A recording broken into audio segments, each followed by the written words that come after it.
Vanguard. Yes, sir.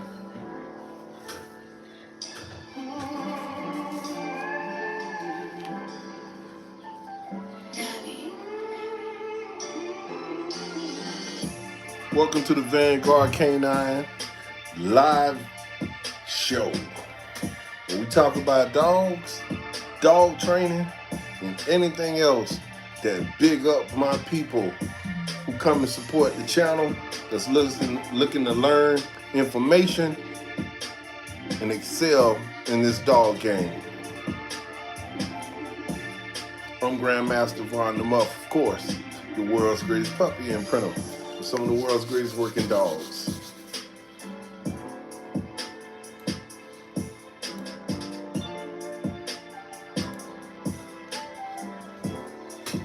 Yeah. What's up, Doug? I'm on this live for you. For all you guys that been blowing me up, asking questions about the dogs and a couple other things. We're gonna address those issues tonight. So what this really about, I had some good questions this week on the channel. Of course, you know, I'm motivated, I'm excited about the new litters that are coming. I'm getting ready to start, you know, puppy imprinting, shaping the behaviors of those puppies to go to their new owners. I got my waiting list is growing because, you know, people want dogs off specific dogs, but I feel like all my dogs are pretty good. They're all great dogs. So, you know, I feel like people should get caught up in the names of some of the dogs. Only, you know, look at the dog that you get and try to build upon that dog, because I just don't breed anything. They all turn out to be pretty good. Let me see here. Let me go to my YouTube channel. YouTube. My grandson is doing hot beats, so you know, y'all got artists that's out there around the world that's in the music, that's looking for music. I'm telling you, my grandson is hot. He's young, he's motivated. And you know, when you're young like that, you be into this music like wide open. You know, you just digging into your creative art, and that's when you make the hottest beats when you're young. And by the time you learn the game, you kind of back away from it. Let's see here. So this was a Doug. I don't know if it came across the YouTube channel. You asked a question here.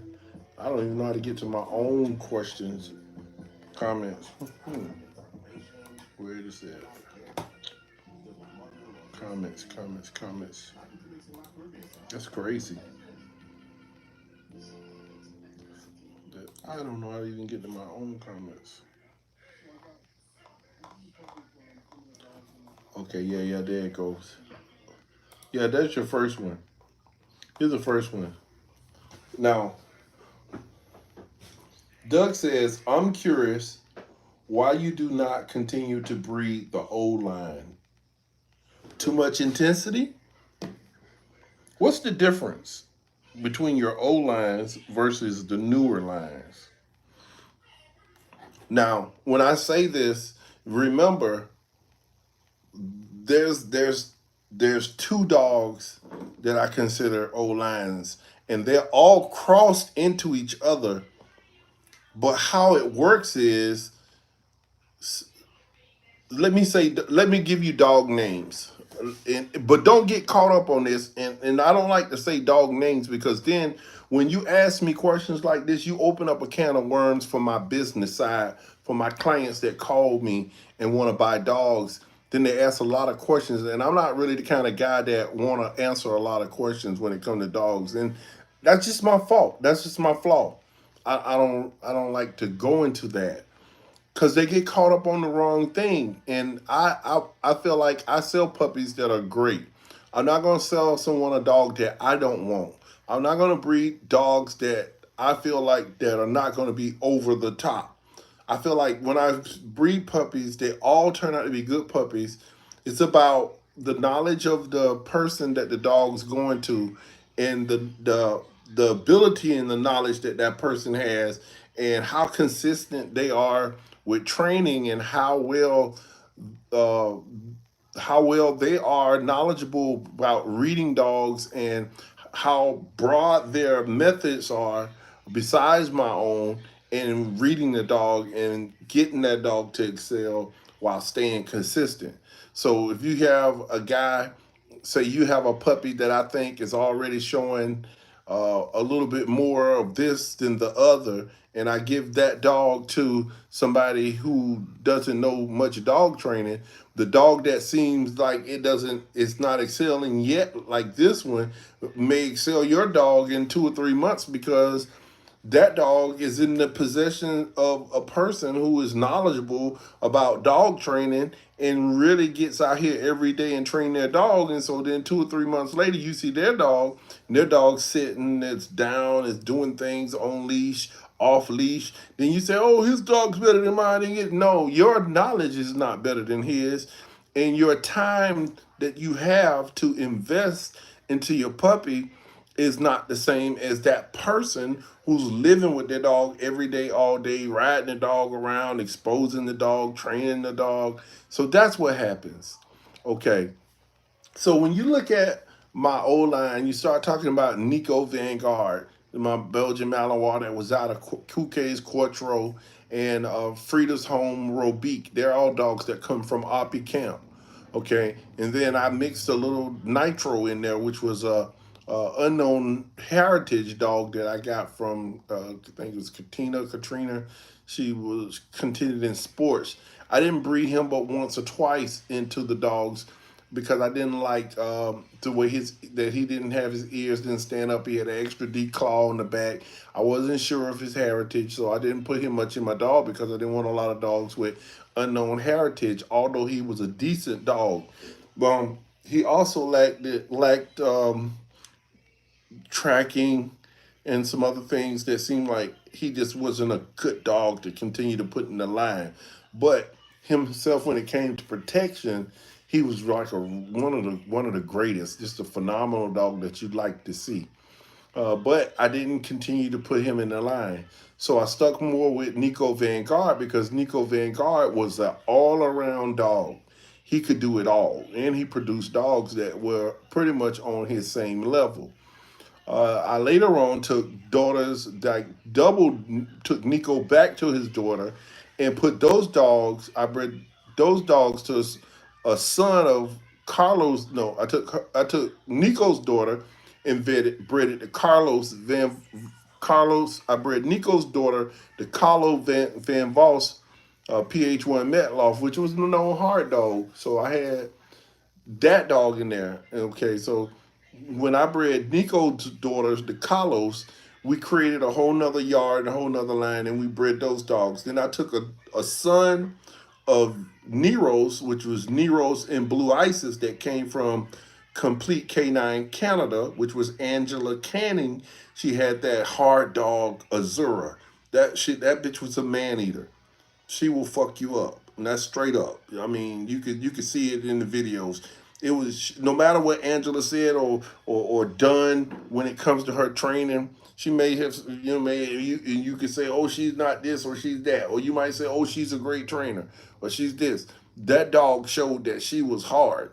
Okay, Angela bred her to Quattro, and he also bred her to um, Crush. Crush was a pretty good dog. He was a very big dog, and that the Crush to Azura is what I got in my dog Isis. So I took that dog and bred that to Neros. I also bred that dog to Carlos, and I also bred that dog to Quattro. And like I said, I bred her to Neros maybe 2 or 3 times. So I got 3 different puppies now. I got 3 different litters I had out of that. Well, 4 or 5 different litters, but I bred those dogs multiple times. I didn't take a dog and just breed it to 7 different dogs in the world like some people do. Some people missed it, wanted it like a dog from that litter, and I repeated it. So I bred the. So remember, Neros is a son of Quattro. Quattro is the son of Weibo. Weibo and Carlos Van Voss supposedly were littermate brothers. Now, I beg to differ as the owner of Carlos because I had Quattro, which was a double bred son of Weibo, and I took and bred Weibo, I mean, son, double son. I bred Neros, which was Quattro's son, bred to the Nico Van Netherlands stuff and a little bit of Rudy Peg, um, and got different, pretty much the same kind of dogs. The dogs out of Carlos, they definitely had a different look and body style. Carlos dogs would be like you get one or two dogs that were like real man eaters, turn back at the owner, just like serious killers. And the rest of them were like below average to me when it came to drives, as puppies compared. Because when I say this, you guys say, y'all take my words and then make your own, or make your own conclusion of what you think I'm saying. I'm saying could not compare to your dogs, not compared to Tom's dogs or Jacob dogs. I'm saying Carlos puppies. He had one or two that was just like him, and the rest were just like to me below average. I had to do too much work to get drive out of them and give them a lot of time. It just wasn't nothing special to make me just jump up and down. Uh, but the Nero's dogs and his sire Quattro puppies, they all look pretty much the same. So you couldn't tell them apart if I put them together. But what you could tell was the difference in the character of the dog. Okay, the Quattro dogs were to me dogs that grew up, that were they seemed to be like social. I didn't have to put much work in them. They had a lot of drive.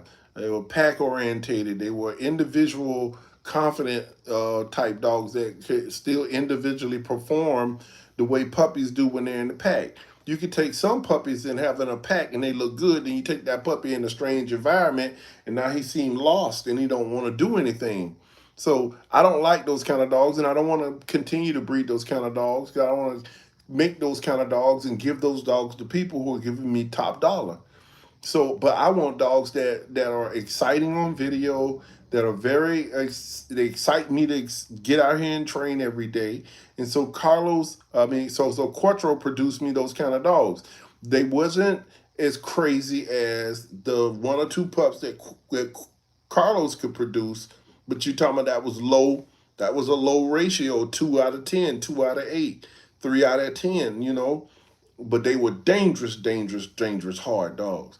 And then you got the Nero's dogs. They were all like psycho. They were little puppies. By the time they were 8, 9, 6, 7 weeks old, 4 weeks old, they growling. 7. And I'm not talking about no prey stuff. They was serious. They be shaking the rag. They might come off the rag and start tearing each other up. They might come off the rag while you pulling them up close to you and just grab your leg and start going crazy, and you push his head and he jump back up and snap at you. They were like that kind of dog. But those kind of dogs, when you got a group, see, first of all, policemen don't always buy dogs from you. You get one or two policemen every now and then. Every 2 or 3 years, you might get You might get 10 retired policemen to buy in 1 year, or retired military guys who love dogs and see what you do, and they see the dog. They can read dogs because they're dog trainers. They want a good dog. So, but most of these people, for the most part, most of these people are going to bring their family, and people are going to introduce their children and their grandkids because this dog's going to be a part of their life. Now, with that being said, people all say they want hard dogs, but truthfully, they want a dog that just can, you know, like everybody in the family, and then when they start doing protection work, the dog just excel. And it's okay. So you're not gonna take a puppy that's already being aggressive or has so much drive and so much of everything to where when he's grabbing and biting their pants leg when they come, if they push him and it takes their little granddaughter's finger off and he's dead serious. They might like that, but really they don't. People really think that your dog should run up to them and be happy. So to me, They were not dogs that if you guys come online and you watch my videos and you say you want a dog, right? But most of you guys, you know, because I sell dogs at a pretty penny, you have to save your money up to buy a dog. So some of these guys are making payments, put their deposit down, and they're gonna pay on their dog until it's time to get it. So every day is detrimental. It's imperative that they get this dog in their hands and be able to dominate this dog and make this dog a good puppy. You can't take a dog that are already excelling in high civil drive and prey drive at 12, 15, 16 weeks and give it to somebody because it's already showing that at 4 weeks. See, they can't handle that. And then this dog, as he get older and his teeth get hardened, and he getting the new teeth, and he start to learn his way, and he's become confident. He's gonna snap. So that puppy, and you know, puppies are gonna do things around the house. You're gonna bite your stuff. You're gonna try to discipline and take it away from him. Those are not what you call this, like the ultimate family dog. You know, not that kind of dog. You know, I'm thinking for the client. I'm not just trying to sell dogs to make money. I'm trying to also sell dogs that they have a lifetime, a home for the rest of their life, a lifetime home. And you don't want dogs coming back. So the Quattro dogs are going to produce me a dog that is going to run out when the family come. You're not gonna actually run up to him, but he's gonna be chasing behind me. He's gonna run circles around them. He might grab their pants leg. Somebody might roll a ball. They all gonna chase after the ball, and they're gonna come back over and they're gonna start squat down. The puppy might run past him and let him pet him. Then he's gonna run off and do his thing. You're not really paying him attention, but he's cool about them being there in that setting, and he's not gonna growl. His hair not gonna be up. Not gonna be a shy dog. Not gonna pull back. He's gonna seem like he got the ultimate what you call um, exposure for being social. And so that kind of dog is the kind of dog I like. And so those puppies also, when they get older, 5, 6, 7, 8, 9, 10 months old, they're going to be on the same level as the rest of these dogs I'm talking about. But you're talking about dogs that don't release their frustration on the owner when the owner begins to do protection work or try to chastise these puppies, because you know we dominate these puppies and try to teach them that we're in control and that we're the boss. And you know, we take toys from them, we take the food bowl from them, the water bowl from them, where they might grab the leash in the midst of trying to learn their way for, because they got high drive and prey, and they might grab the leash or something, or your favorite shoes or your piece of paper. And you want to discipline this dog. You want a dog to be submissive, but you want him to recover. Because a lot of dogs, if you discipline them, they ball up, and then now they don't even want to play anymore. So I got dogs that I started breed. I'm breeding dogs that can recover, dogs that are social, that they seem well balanced when it comes to new things, going into new environments. They play the same game here, in the porch, in the house, in a car, in a building, in a park, in several parks, in new settings. And those are the kind of dogs that I like, and those are the kind of dogs that I choose to stay with, which is more breeding more on the side of the Quattro, uh, Isis, but they have the Carlos and Nero stuff in the background, in the foreshadow in the back. You know, I start breeding Neros up top more, because you gotta remember, when you start saying Neros, you can't say Neros without saying Quattro, because Quattro is Nero's father. But he just produced a different demeanor in his dog. I'll say more aloofness is on the side of Neros. Neros was untrusting of people, to say, in a sense. He wasn't afraid of people. He wasn't a kind of dog that was going to back away and run from you. He was the kind of dog that when he felt uncomfortable, he was going to explode. And when he explode, he was going to stay at that explosion level until you disappeared. And he was going to be like that, and he was going to get crazier when you did just try to leave the setting, or if you stayed in the setting, he was just over the top. So he throws that in his pups. Zeus throws that. His son was Zeus and Thor bred to Isis. Zeus throws that in his pups. That's what you're seeing in that pup out there. Zeus threw that to Paco. Paco throws that kind of stuff. Um, so Pablo. So you got that kind of stuff in Pablo. Um, you get those same kind of explosive dogs. So you got guys that are in my dog clique or dog. We call ourselves a dog clique instead of dog club because we don't train religiously, but we all get together. We breed dogs. We're hobby breeders, and they like those dogs, and they keep them. And then when we want to breed every now and then, because we want to have homes for those dogs, we might produce it. We don't really produce it to sell to people. We produce it to stay at our businesses because we're business owners. We're people who work hard and acquired a lot of valuables, and we want them on the property as well at our home when we come home. So we use those kind of dogs because they're one owner dogs. They don't really trust people. They're high in aloofness.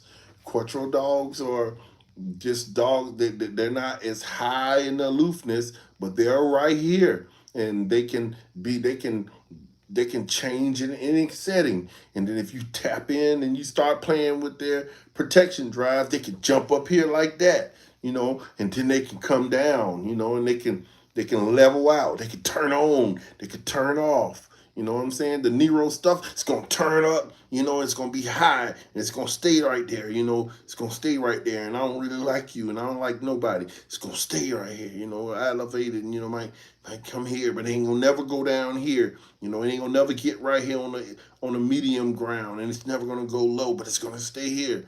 The Carlos stuff, the puppies when it comes to the drives. So when you put the Quattro and his son Neros and Zeus and all those other dogs over here, you're gonna get dogs that stay up there.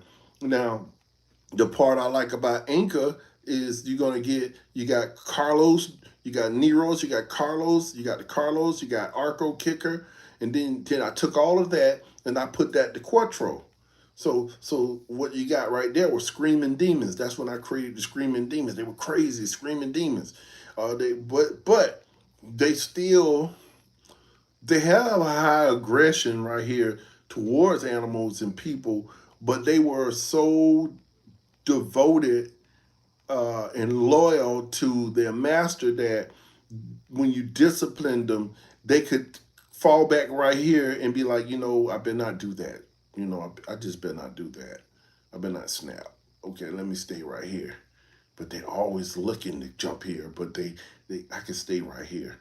I'd rather stay right here because I don't get disciplined. So that's where you get a loyal dog. That's where you get a dog that you could walk with, and it's cool and can go around people, and it's respects you so much, not afraid of you, but it respects you so much till they be like, I better check him, make sure, do I need to get him? Okay, I don't, no, that ain't it. That ain't it. I'm ready to go like this, but I'm not gonna do that. I'm gonna stay right here. But they checking it out, and that they can jump here, but they stay here. So when the ISIS, that's why when I take ISIS, I bred her to another Quattro son, which was his mother was again Blue Isis. You talking about Azura and Crush from Complete K9. That's that bad and stuff. That's that stuff I'm talking about. That was pretty good. That was rough, tough. So I put that back into Anchor, and then I take the son back to the mom, so I'm back on the mama side with a little bit more, with Carlos and them. So I got those pups. That's why pups, they seem like, oh, their pups seem a little tougher than what mine is because I went back on that side. You see, but then I took dogs like Jack. Jack the Ripper was Nero's bred to Emma. Emma was one of the hardest female dogs that I got from Europe.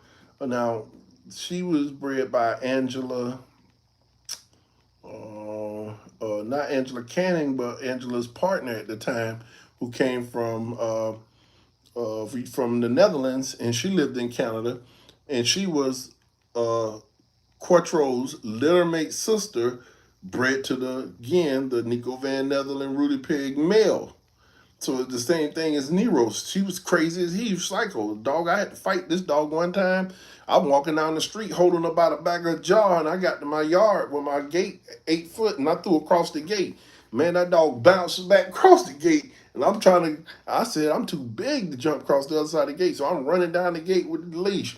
I fought that dog. I was about to give up, man, and nobody was coming. But those two hard dogs surprisingly produced a litter of long-haired dogs like Jack and his whole litter, and those dogs were psycho, but they were psycho in drive, but they were so social, so well balanced kind of dogs you could take anywhere, do anything, and they produced good dogs. So that's where you get Nero's 2 from. When I bred Jack to I bred Jack to Makos. Now Makos was off of Nero's and Blue Ices. Just like I said, I bred Quartro to Blue Ice, bred Nero's to Blue Ice. So then I bred Jack, which was Nero's Emma, to Nero's Ices. Then that come with that produced Fire. That's when y'all like that Fire. Fire was out of that. So that's the side there. You know what I'm saying? And Fire Mama was Anchor, of course. To get the same thing I'm telling you, the Quartro stuff. So Fire and Kodak is half sisters and brothers, just two different sires. So you got Nero's 2 is Fire's daddy, and Otis is Kodak's dad. So, I didn't breed much on the Fire side because I started seeing traits of the Nero stuff, a little snappy, a little untrustworthy, a lot more aloofness. I want puppies that when they're young, I can take them into PetSmart and the doors don't spook them and stuff like that, because I want to provide dogs for service guys, police guys. These dogs can't flinch. They got to be able to recover. I don't want to see a dog showing his civil aggression that too soon. One owner dogs are the best suit for people who are single, living in the woods, or want to put them in their business. And you gotta have a list of people, a clientele for that when you start producing dogs. So when you guys go to breeding dogs, don't just breed dogs because it's two dogs that are purebred, or your friend down the street or somebody got a dog. I'm not trying to produce dogs like that. Y'all might be trying to produce dogs like that. I don't want nothing to do with it. I only want to produce dogs that I've seen, that I know are hard, they've been tested, tried and true, from 60 to 70 generations, certified certificate dogs. So here you go. I got you. I'm telling you, dogs that aloofness is up here, civil drives, fight drives up off the roof. They're ready to do their thing. They don't like nobody but their master, and they're showing it too young, very young. Then you got dogs, I'm telling you, that right here, you can do all of these things, drives, open, recover, social, this confident, social bugs, real, showing a lot of aggression. Nah, but ready, and you play the game, they explode up here, and come back down. And then you got a dog over here like Carlos and them. Like I say, you're going to be up here off the roof, and you in the equation, just like the agitator or your decoy, whoever you got in your suit. When after he can't get the guy in the suit, or when he get the guy in the suit, he's going to turn around at you. So when people call me and they tell me what they want, I hear what they want. But at the same time, I don't never sell those dogs to these people. They can't handle that. Those dogs will come back home. People will have to get rid of them at a certain age. Bit the kid, everybody think they want a bad dog until they get it in their hand and they realize how their life is just stressful. Can't go out of town, can't do things. That's just very stressful. Stressful to have those kind of dogs. Nero's they're special dogs, yeah, but do you want a dog because you love it and you want to train them correctly, or we want to be these young boys that act immature and want to show off, walk around with show you your gun and your clip because it's a show off toy. And I don't sell dogs to people like that. I don't sell dogs to those kind of people. I want the best for my dogs, and I want the best for my client. So the best thing for my client is to sell them dogs that can excel in any venue. It could be a therapy dog. It could be a CNI dog for somebody in the service dog sector. It could be a police dog. It could be a bomb dog, or it could be a dual purpose dog. It can be anything you want it to be. You can make it be a search and rescue dog. Finding somebody, elderly people, little children, people in rubbish. Just the dog that can do all of those things, whatever you want him to do, and he's willing to do it. He's very devoted to the game because he loves the game. His drives, everything is just right here. It stays right here, and it looks like it's up here, but you can bring it down here and it can go up here. And so those are the kind of dogs that I push out there. I push out there. Then I might breed these dogs over here. That's over here. Every like you see me every now and then, and that's for myself. That's for me. That's for my videos. That's for to show people the kind of dogs I put in them. So I don't put those other dogs up front. You get one guy might think he can offer you 10 grand or whatever to breed a dog, but then you got 8 puppies. What you gonna do with them? Nah. So that's pretty much how it goes. Another guy was asking me. He said on his he asked me. I had a guy ask me. He talking about, do you own these dogs? Man, what does it matter? Because I don't show a video of my other dogs. Do I got them? That's my business. Man, I don't have what I supposed to do. What I live to wait, run out here and show y'all my dogs. When you say show you my dog, no, I want you to see where my dogs at and how they look.